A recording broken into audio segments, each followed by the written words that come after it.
Tu viens de finir de manger, pourtant tu as de nouveau faim. Tu penses à la nourriture en permanence et tu as l'impression de jamais être rassasié. À chaque fois que tu manges plus que prévu, tu te sens coupable. Moi aussi je suis passé par là et je vais t'expliquer pourquoi et comment j'ai fait pour oublier certains de mes repas.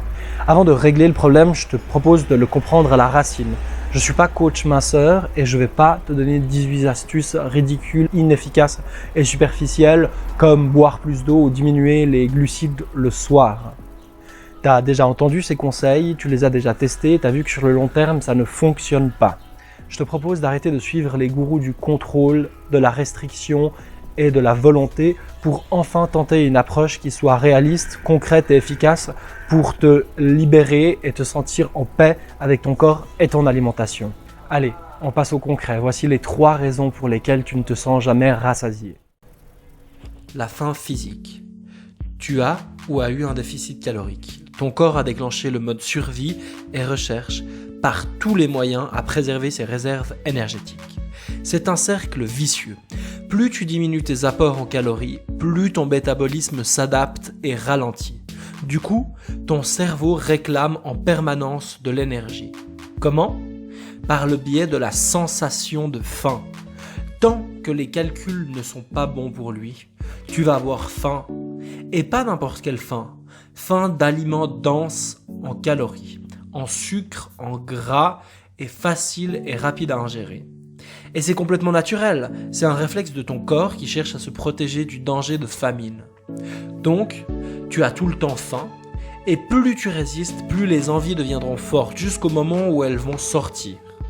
D'un coup, sans avoir le temps de te rendre compte, tu vas ressentir l'envie urgente d'ingérer des aliments hypercaloriques, des aliments interdits, sans pouvoir t'arrêter avec son lot de culpabilité qui va suivre. C'est ce qu'on appelle une compulsion alimentaire. À nouveau, c'est naturel. C'est le système que le corps a trouvé pour recevoir la dose de calories dont il a été privé sans passer par le mental restrictif. J'explique en détail ces mécanismes dans une précédente vidéo qui s'appelle « Comment ces régimes te font grossir ». Le lien s'affiche sur l'écran.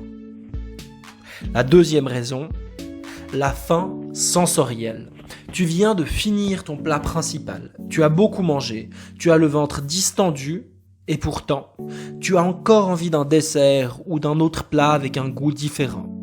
Ce phénomène s'explique par la nécessité d'éprouver du plaisir gustatif lié à notre alimentation. Il y a évidemment la satiété physique dont je viens de te parler, mais il y a aussi la satiété sensorielle, qui est en lien avec le besoin d'avoir différents goûts, différentes textures qui déclenchent du plaisir. Sans ça, la sensation d'envie de manger perdure. Résultat, tu as ingéré plus de calories que si tu t'étais simplement permis l'aliment qui te faisait envie à la base. Troisième raison, la faim de vivre. Là, tu vas te dire que je me mets à délirer, mais en réalité, je crois qu'on ne peut pas dissocier notre relation à l'alimentation et notre relation à la vie. Si actuellement tu vis un quotidien frustrant, que ton job ou tes études ne te plaisent pas, que tes relations ou tes activités ne te nourrissent pas, tu risques probablement de ressentir une sensation de vide, de manque. Tu as de grands rêves, des ressources de créativité et d'imagination, mais c'est très loin de ta réalité quotidienne. Cette distance entre tes aspirations et le train-train habituel crée de la rancœur envers la vie et envers toi-même. Tu sais au fond de toi que tu n'es pas au bon endroit, mais tu ne sais pas comment changer, alors tu restes statique. Et ça a un impact fort sur ta relation à la nourriture.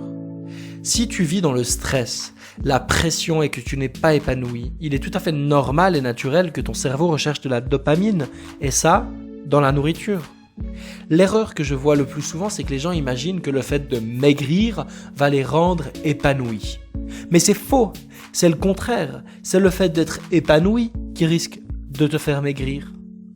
On ne change pas sa relation à la nourriture sans faire un travail de fond sur sa vie. Mais ça, ce n'est pas facile à entendre, alors l'immense majorité des coachs vous proposent des solutions court terme, des solutions superficielles qui ne font qu'aggraver le problème. Votre relation à vous-même. Alors, que faire ? La première chose à faire, c'est de lâcher complètement prise sur ton alimentation. Arrêter les régimes et toute autre forme de restriction. Je sais, c'est super flippant. Moi aussi, quand j'ai pris cette décision, j'ai eu très peur et j'ai passé des moments très compliqués. Pourtant, je m'en suis sorti. Aujourd'hui, tout est permis. Je peux manger quand je veux, ce que je veux et en n'importe quelle quantité. Mon poids s'est stabilisé, je me sens serein face à mon corps et la nourriture. Je me sens beaucoup mieux dans ma peau et toute l'énergie que je consacrais avant à me contrôler, eh bien aujourd'hui je peux l'allouer à me poser les bonnes questions, les questions qui comptent, c'est-à-dire travailler sur mon projet de vie plutôt que sur les calories qu'il me reste à consommer d'ici la fin de la journée. Clairement, lâcher le contrôle a été une des meilleures décisions que j'ai prises. Pourtant, je me souviens à quel point ça a été compliqué pendant la période de transition. Aujourd'hui, si tu es dans la même situation et que tu as envie de dépasser cette problématique du poids et de la nourriture, régler ça une bonne fois pour toutes pour enfin avancer dans ta vie, eh bien, je te propose de t'accompagner pendant cette période de transition. Tu auras la possibilité d'avancer beaucoup plus vite, d'éviter les pièges et d'obtenir des résultats rapides qui te permettront de te sentir libre et en paix. Pour commencer, je te propose un accompagnement totalement gratuit. Tu as juste à mettre ton adresse mail dans le lien qui est en dessous de la vidéo dans la description et moi je te contacterai dans les 48 heures qui suivent. Si tu as des remarques ou des questions, tu peux les noter dans les commentaires. Dans tous les cas, je te remercie d'avoir regardé la vidéo jusqu'au bout et je te dis rendez-vous de l'autre côté. Bye!